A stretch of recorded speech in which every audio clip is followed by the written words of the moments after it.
Monetary value তো বিভিন্ন ভাবে চেঞ্জ হয়। কোনো ক্ষেত্রে থাকে যে অরিজিনাল যেটা আসল সেটা থেকে যে সাথে প্রফিট পাওয়া যায়, আবার কিছু ক্ষেত্রে যেরকম যে ব্যবসায়িক ক্ষেত্রে প্রফিট, সেক্ষেত্রে তো আসল যেটা থাকে সেটা তো ব্যবসায় ইনভেস্ট করা হয়ে যায়।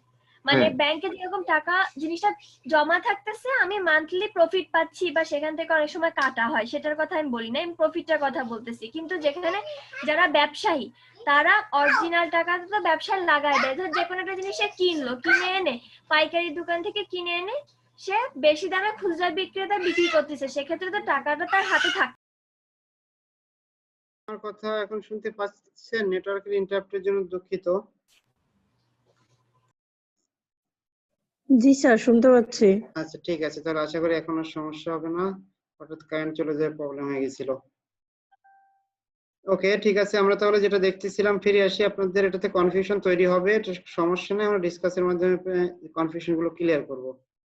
তাহলে আমরা লাস্ট যে ট্রানজাকশনটা দেখতেছিলাম 6 নম্বরে, যে অফিস স্টাফ। আচ্ছা তার আগে একটু বলে নি, আপনারা কেউ একজন কি একটা বিষয়ে কথা বলতেছিলেন, আপনি চাইলে আমার সঙ্গে শেয়ার করতে পারেন। স্যার আমি একটা প্রশ্ন করছিলাম। হ্যাঁ হ্যাঁ, কাইন্ডলি আরেকবার রিপিট করেন। আচ্ছা স্যার, যে ক্ষেত্রে টাকাগুলা ব্যাংকে জমা থাকে এবং প্রফিট পাওয়া যায়, এক্ষেত্রে ট্রানজাকশন, নাকি ধরেন যারা ব্যবসা করতেছে যে ব্যবসায় পুঁজি লাগায় এবং পুঁজিটা তো আর ব্যাংকের মতো ফিক্স থাকে না, সেটা লাভ লস মানে সেটা মানে ব্যবসা করে তুলে নিতে হয়, কোনো ক্ষেত্রে লাভ হয় কোনো ক্ষেত্রে লস হয়, তো স্যার কোন ক্ষেত্রে এটা ট্রানজাকশন হবে সেটা বুঝাইতে চাইছি। আচ্ছা, আপনি ইনভেস্টমেন্টও একটা ট্রানজাকশন, আপনাদের সেখান থেকে প্রফিট আছে সেটা একটা ট্রানজাকশন। আপনি যে দুটো বলছেন দুটো ট্রানজাকশন। তো অ্যাটলিস্ট কি স্যার শুধু ধারের যে যদি কোনো টাকা ধার দেওয়া হয় সেক্ষেত্রে এটা ট্রানজাকশন হবে না এমন? ধার না, দেখেন আমরা অলরেডি দুই দুই তিন আমরা দেখে ফেলছি যে কোন কোন ট্রানজাকশন আছে। হ্যাঁ, ধারটা ট্রানজাকশন হবে না, হায়ার করা আছে এটা ট্রানজাকশন হবে না, বা আপনি ডিসাইড করলেন যে এটা আমি করব কিন্তু করেন নাই, এগুলো ট্রানজাকশন হবে না। বুঝতে পারছেন? সাধারণত আপনার নরমালি জার্নালের জন্য যে ট্রানজাকশন গুলো দেওয়া থাকে ওর ভিতরে একটা এমন দেওয়া থাকে যে ওইটা ট্রানজাকশন হবে না। আপনি যদি ভুল করে ওইটাকে ট্রানজাকশন ধরে করেন তাহলে প্রবলেম হবে। এইটা বোঝার জন্য যে কোনগুলো আমরা জার্নালে নিব আর কোনগুলো নিব না। সাপোজ আপনাকে এই 10টা জিনিসই জার্নালাইজ করার জন্য দেয়া হলো, কিন্তু তাহলে যেগুলো ট্রানজাকশন না ওগুলো কিন্তু আপনি জার্নালে নিতেই পারবেন না। লিখতে পারেন নো নো ট্রানজাকশন লিখে স্যার লিখতে পারেন নো ট্রানজাকশন, ডেবিট ক্রেডিট কোনো জায়গায় যাবে না। বুঝতে পারছেন আপনি? স্যার আমি ডেবিট ক্রেডিটটা ক্লিয়ার বুঝি না। আচ্ছা, ডেবিট ক্রেডিট তো এখনো বুঝবেন না, আমি জাস্ট একটু বললাম যে জার্নালে ডেবিট ক্রেডিট দিতে আমরা এখনো পর্যন্ত যাই না। আপনি আপাতত কোনটা ট্রানজাকশন হচ্ছে কোনটা ট্রানজাকশন হচ্ছে না এটুকু বুঝেন, এই নলেজটা আমাদের জার্নাল করার জন্য কাজে লাগবে। আপনাদের এখান থেকে এক্সামে আসবে আসবে এরকম দিয়ে আমি বলবো কোনটা জার্নাল জার্নাল না এক্সপ্লেইন করেন। সরি, ট্রানজাকশন না সেটা এক্সপ্লেইন করেন। স্টেপ বাই স্টেপ যাবো, ট্রানজাকশন শেখেন, এরপর ডেবিট ক্রেডিট শিখবেন। ক্লিয়ার? আচ্ছা ঠিক আছে, কনফিউশন তৈরি হোক, আমরা আরো 5টা এক্সপ্লেইন করি, তারপর আরো ডিসকাস করা যাবে। 6 নাম্বারটা office staff mister x is suspended, এইটা কি আপনার কোন ধরনের ট্রানজাকশন হবে?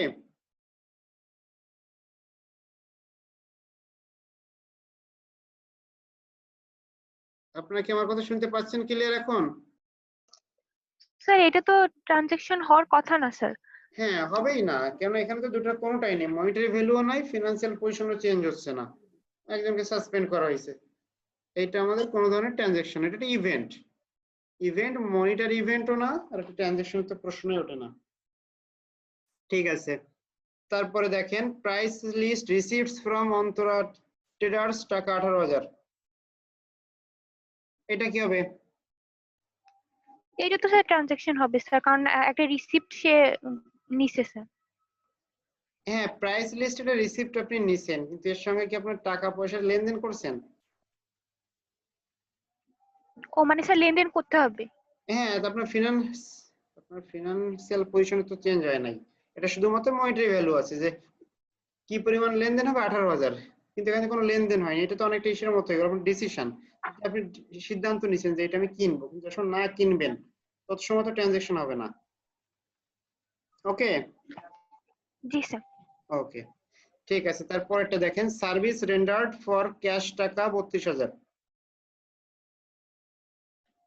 সার্ভিস রেন্ডার্ড মানে একটা সার্ভিস দেওয়া হয়েছিল এত টাকার জন্য, মানে যেহেতু হয়েছিল দ্যাট মিনস ওই পেমেন্টটা আমরা অবশ্যই পাইছিলাম, এটা পাস্টের ঘটনা।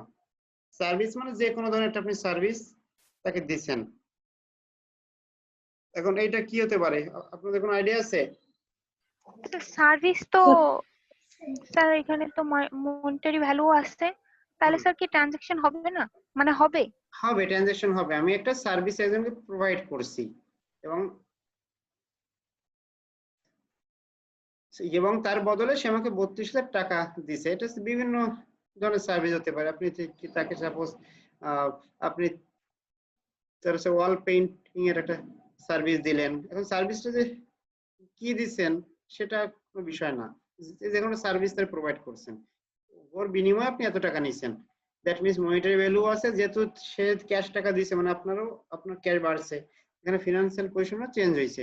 দ্যাট মিনস এটা হয়ে যাবে ট্রানজাকশন। আপনার কারো বুঝতে সমস্যা আছে? 8 নম্বরের এইটা সার্ভিস রেন্ডার্ড ফর ক্যাশ টাকা 32,000 থাকলে বলেন।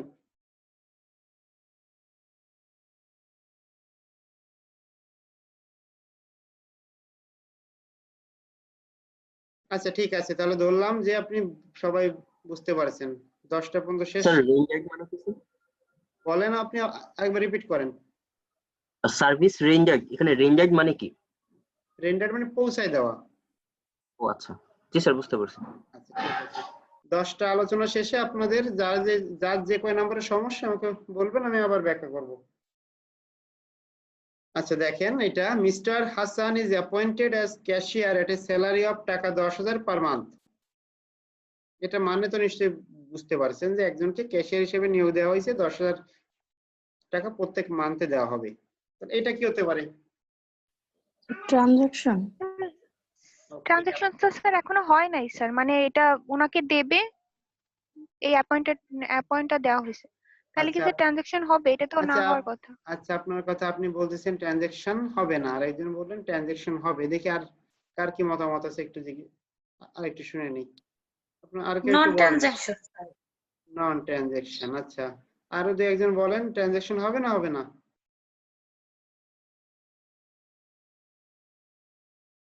স্যার কোশ্চেনটা জানি কি ছিল?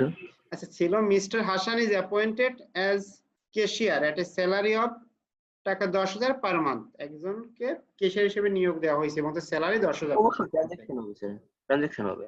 ট্রানজাকশন হবে। আচ্ছা আর কেউ কিছু বলবেন? 4-5 জন বলছেন, আর এখানে আরো অনেকে আছেন।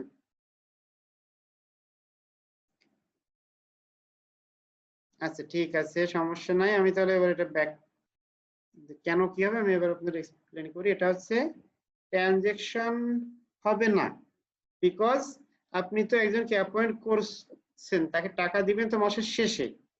যখন মান্থের শেষে তার পেমেন্ট বাবদ টাকাটা দিবেন তখন ট্রানজাকশন হবে।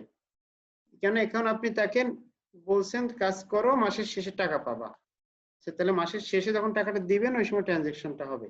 আর এখন হচ্ছে শুধু মনিটারি ভ্যালু আছে, কিন্তু ফিনান্সিয়াল পজিশনে কোনো চেঞ্জ। সাপোজ এরকম হলো, সে জয়েন করে একদিন পর চলে গেল, তাহলে তার টাকা দেওয়া লাগবে না।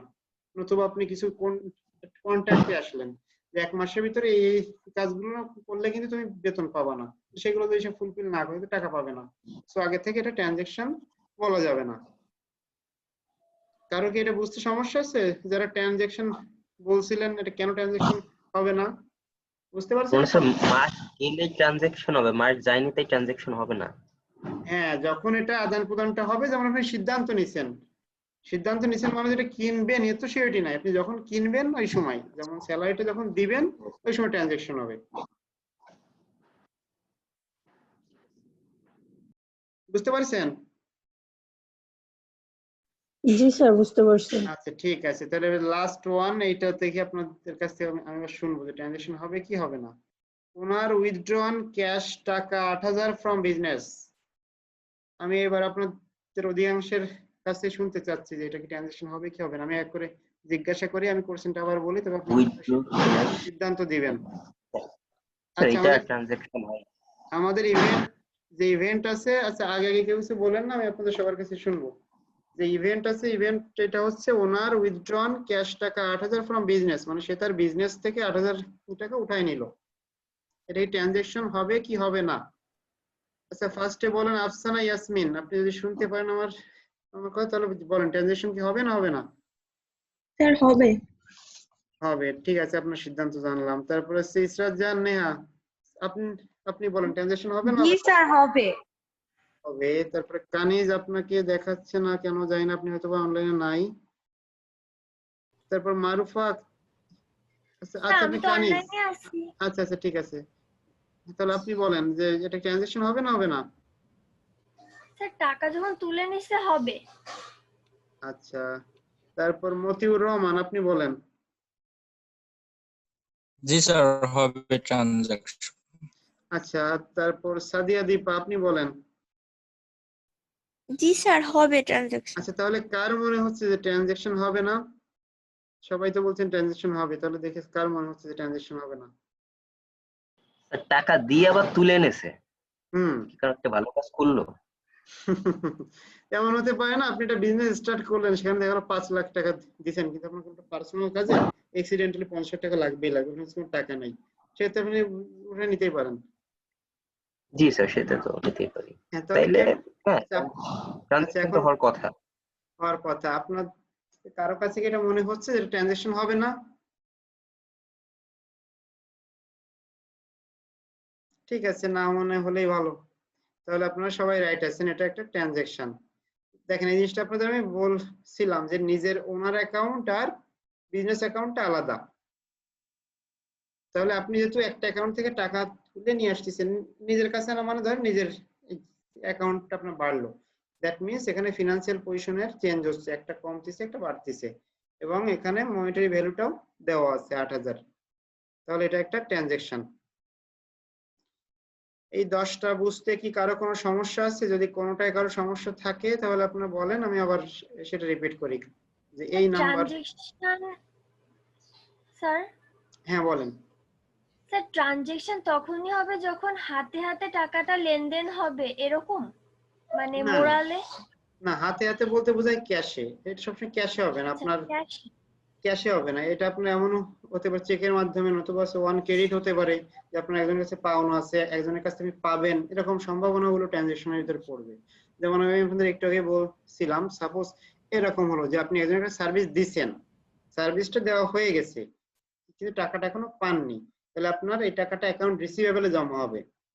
এই যে এখানে কিন্তু আপনার একটু ক্রিটিক্যাল কন্ডিশন, যেমন আপনার শুধুমাত্র দিয়ে বোঝা যাবে না, ওই দুইটা দিয়ে যে ফিনান্সিয়াল পজিশনে তো চেঞ্জ হয় নাই, এজন্য আপনি বলতে পারবেন না যেটা ট্রানজেকশন না। এখানে মনিটারি ভ্যালু আছে, এবং আরেকটা হচ্ছে আপনার যে কোনো কিছু এক্সচেঞ্জ হলো কিনা। হ্যাঁ এক্সচেঞ্জ কিন্তু অলরেডি হয়ে গেছে, আপনি যেহেতু তার সার্ভিসটা দিয়ে ফেলছেন তাহলে সে অবশ্যই আপনাকে টাকাটা দিবে, সো এটাও একটা ট্রানজেকশনের ভিতরে ধরতে হবে। একটা হচ্ছে অ্যাকাউন্ট রিসিভেবল, যে আমার একটা জিনিস দেওয়া হয়ে গেছে, সে এখন আমাকে সে বললো যে সামনের মাসে টাকাটা দিব, তাহলে এটা ট্রানজাকশনের ভিতর পড়বে, এগুলো হচ্ছে ক্রিটিক্যাল জিনিস। আরেকটা হচ্ছে ডিউ, সাপোজ এটা হচ্ছে আপনি কারো কাছ থেকে কিছু একটা আনলেন, আপনি বললেন টাকাটা পরে দিব, তাহলে আপনার অ্যাকাউন্টে আপনার অ্যাকাউন্টের সাপেক্ষে এটা হবে অ্যাকাউন্ট পেয়াবেল, এটাও কিন্তু ট্রানজাকশনের ভিতর যাবে। যে লাস্টে যে দুইটা টপিকস বললাম, যে অ্যাকাউন্ট পেয়াবেল আর অ্যাকাউন্ট রিসিভেবল, এই দুটাকে আপনারা বুঝছেন?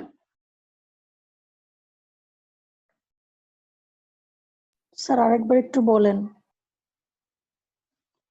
ওকে, এই দুটোর এক্সাম্পল এখানে দেওয়া নাই, একটাও এখানে দেওয়া নাই, জার্নাল করার সময় আপনাদের সামনে বাঁধবে যে এখানে আমরা বেসিক্যালি ট্রানজেকশন বোঝার জন্য দুইটা জিনিসের উপর ফোকাস দিই।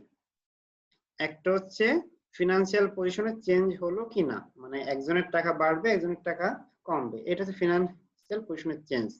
এটা হলো কিনা, এটা মনিটারি ভ্যালুটা আছে কিনা, মানে একটা ফিক্সড মনিটারি অ্যামাউন্ট আছে কিনা, যে এত টাকার আদান প্রদান হচ্ছে, এই দুটো জিনিসের উপর আমরা ফোকাস দিই। কিন্তু কিছু কিছু ক্রিটিক্যাল জায়গা আছে সেখানে এই দুটোর বাইরে আমাদের যে কোনো কিছুর এক্সচেঞ্জ হলো কিনা এটা আমাদের মাথায় রাখতে হবে। সাপোজ একটা জিনিসের এক্সচেঞ্জ হয়ে গেছে কিন্তু ওই টাকাটা এখনো পেমেন্ট হয় নাই বা সামনে পেমেন্ট করা লাগবে, এই সকল ক্ষেত্রে এগুলো কিন্তু ট্রানজাকশনের আন্ডারে পড়বে। যেমন উদাহরণ হিসেবে আমরা বলতে পারি যে অ্যাকাউন্ট রিসিভেবল, আপনি একজনকে একটা জিনিস, একটা সাপোজ একটা প্রোডাক্ট দিয়ে দিচ্ছেন, সে বলছে 2 দিন পরে সে আপনাকে টাকাটা দেবে, এটা হচ্ছে আপনার অ্যাকাউন্ট রিসিভেবল। এই এখানে যে অ্যাকাউন্টটা কাজ করে এটাকে বলে অ্যাকাউন্ট রিসিভেবল। যেহেতু প্রোডাক্ট আপনার এক্সচেঞ্জ হয়ে গেছে, দ্যাট মিনস এটা একটা ট্রানজাকশন হয়ে গেছে। সো এটাকে আপনার নর্মাল সেন্সে উপরে দুটো দিয়ে মনে হবে ট্রানজাকশন না, কিন্তু যখন আপনি প্রোডাক্ট এক্সচেঞ্জের কনসেপ্টটা নেবেন তখন এটাও একটা ট্রানজাকশন। এটা হলো অ্যাকাউন্ট রিসিভেবল। আর একটা হচ্ছে অ্যাকাউন্ট পেয়াবেল আছে। অ্যাকাউন্ট পেয়াবেলটা হচ্ছে